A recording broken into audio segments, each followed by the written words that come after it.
and warm welcome to Dharma Television Collective News. This is Srishti Khadki. Let's move on to today's headlines. Government sensitive to reduce incidents of harassment against women and minors. Home Minister Ram Bahadur Thapa. Discussions begin while protesting on the name of province and proposal for permanent capital. 5 babies surgically born at the same time. No NOC required to go to Oman. Corona confirming another 2,440 people on Monday. 19 more died. Nobel Prize for 3 scientists for detecting the hepatitis C virus. Trump discharged from hospital urges Americans to get out and not be afraid of coronavirus. The US and Indian foreign ministers scheduled to meet in Tokyo. Elon Musk's SpaceX secures $149 million Pentagon contract for missile tracking satellites. Attack targeting governor leaves 8 killed as Afghan president begins talk with Taliban. Here we go for news in detail. Home Minister Ram Bahadur Thapa said that government was making all possible efforts to take measures to prevent disasters and make the post-disaster rescue work effective. At a meeting of National Assembly, National Affairs and Coordination Committee held at Singapore on Monday, Home Minister Thapa said that the misguided policy on development had led to disasters. Home Minister Thapa said that government has enacted necessary laws and regulations to reduce the risks of natural calamities and disasters as floods, landslide, inundation and lightning kill an average of 1,000 people a year and damage houses, infrastructure and crops. Home Minister Thapa said that government was sensitive to reduce the incidence of harassment against women and Dalits as well.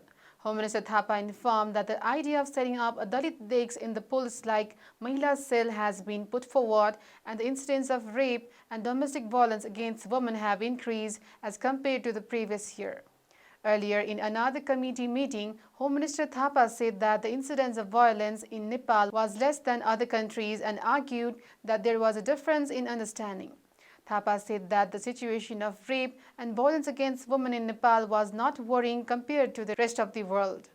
Lawmakers also drew attention of the government through Home Minister to pay special attention to the relocation of risk settlements and suggested to work in coordination among the 3 tiers of government and stop the wrong trend of selecting projects on the basis of impact and access. Discussion on the name of province and the proposal of permanent capital has started on Monday.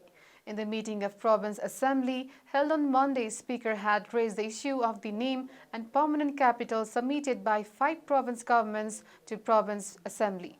Speaker Purna Bahadur Gharti had initiated the discussion amid vandalism and sloganeering.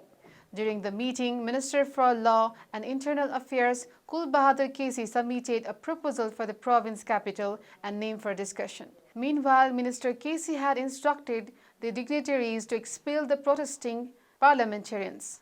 Lawmakers from the ruling Communist Party of Nepal are in favor of keeping Baluwang in the province capital Dang, while lawmakers from some parties, including Nepali Congress, are against it.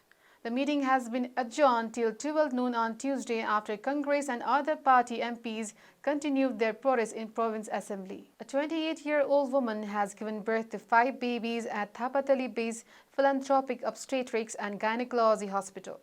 Somika Tamang of Nuwakot has given birth to 5 babies at a single time. The director of the hospital, Dr. Sangeeta Mishra, said 4 of the 5 were alive. Dr. Mishra informed that 1 child died inside the womb within 28 weeks.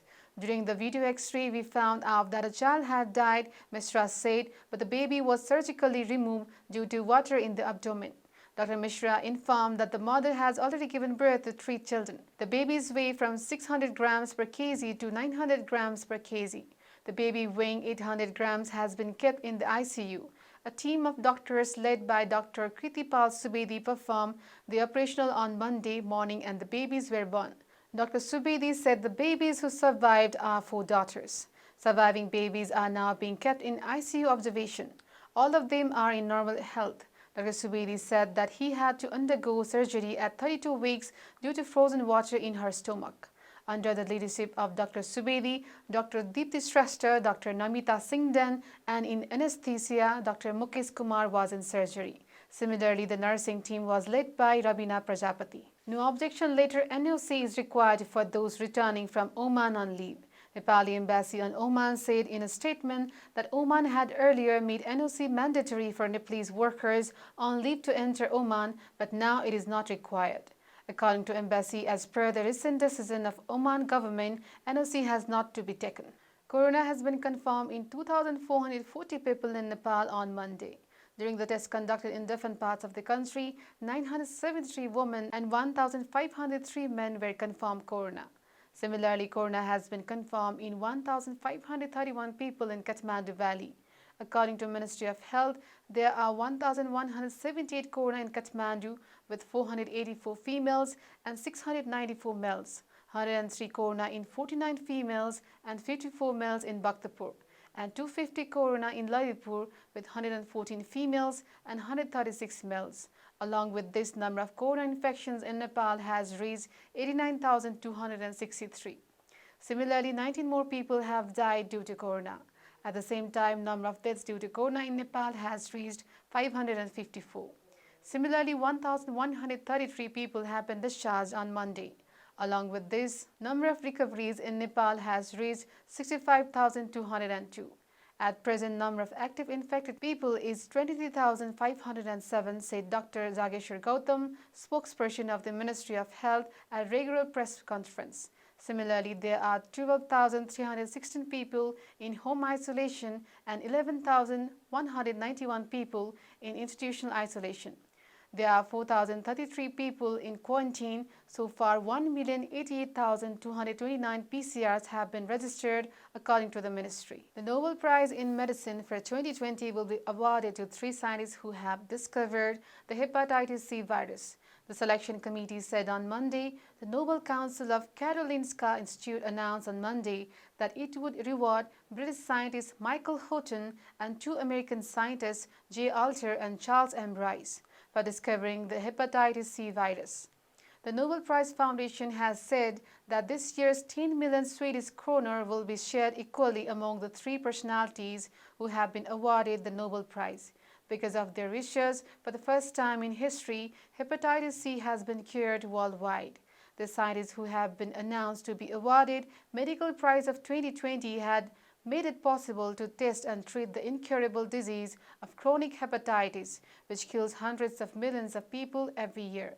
Thomas Perlman, Secretary General of the Nobel Committee, told the news conference that he was surprised and delighted to meet 2 of the 3 recipients and that they had been awarded the prize. U.S. President Donald Trump on Monday appealed Americans to get out there and not to be afraid of coronavirus after he returned to the White House following 4 days of treatment for COVID-19 in the United States military hospital where he was treated for COVID-19.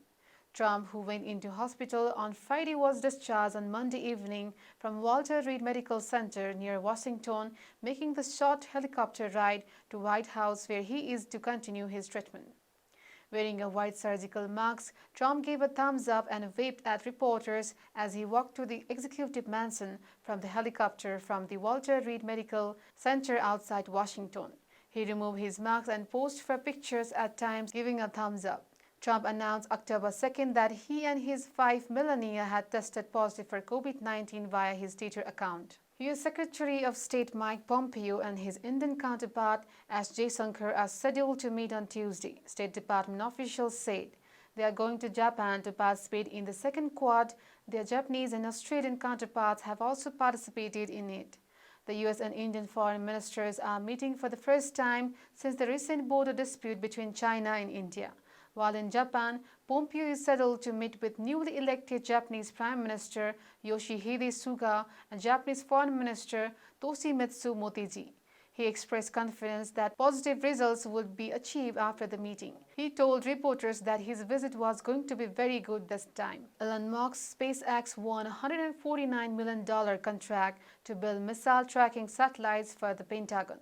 The U.S. Space Development Agency said on Monday in the company's first government contract to build satellites. SpaceX, known for its reusable rockets and astronaut capsules, is ramping up satellite production for Starlink, a growing constellation of hundreds of internet-beaming satellites that Chief Executive Elon Musk hopes will generate enough revenue to help fund SpaceX interplanetary goals.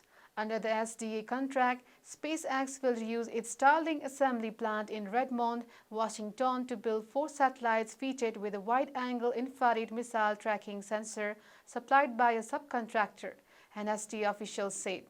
Technology company L3 Harris Technology Inclusive, formerly Harris Corporation, received $193 million to build another 4 satellites. Both companies are expected to deliver the satellites for launch by fall 2022.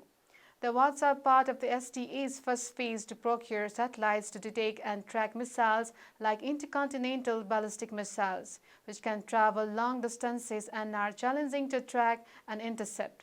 SpaceX in 2019 received $28 million from the Air Force to use the fledgling Starlink satellite network to test encrypted internet services with a number of military planes, though the Air Force has not ordered any Starlink satellites of its own. A suicide attack targeting an Afghan provincial governor killed at least 8 people on Monday, officials said, as the president traveled to Qatar where slow-moving peace talks with Taliban are taking place. 28 people were wounded when attacker rammed his explosive-filled vehicle into convoy of Rahmatullah Yarmal, the governor of Eastern Laghman province. The governor was driving to his office when his car was hit. 4 of his bodyguards and 4 civilians were killed. 28 wounded, said the governor's spokesman Asadullah Dawlatjai, adding that the governor was not hurt. Interior Ministry spokesman Tariq Aryan confirmed the attack and said most of the wounded were civilians. So far, no one has claimed responsibility for the attack on Monday, but the Taliban are active in the region. It came as President Ashraf Ghani arrived in Doha on Monday to meet with Qatari officials, 3 weeks after the launch of landmark peace talks between the Afghan government and the Taliban. Ghani first stopped in Kuwait to offer condolences over the death of Emir Sheikh Sabah Al-Ahmad Al-Sabah. His spokesman Sadiq Siddiqui said he went on to meet Afghan government negotiators in Doha as well as Sultan bin Saad Al-Muraki, Qatar's state minister for foreign affairs. Talks between the Taliban and the Afghan government negotiators aimed at ending Afghanistan's 19-year conflict have slowed over disagreements on how to frame a code of conduct that will guide the broader talks. The Taliban, who are Sunni hardliners, are insisting on adherence to the Hanafi school of Sunni Islamic jurisprudence, but the government negotiators say this could be used to discriminate against Hazaras, who are predominantly Shia, and other minorities in the country.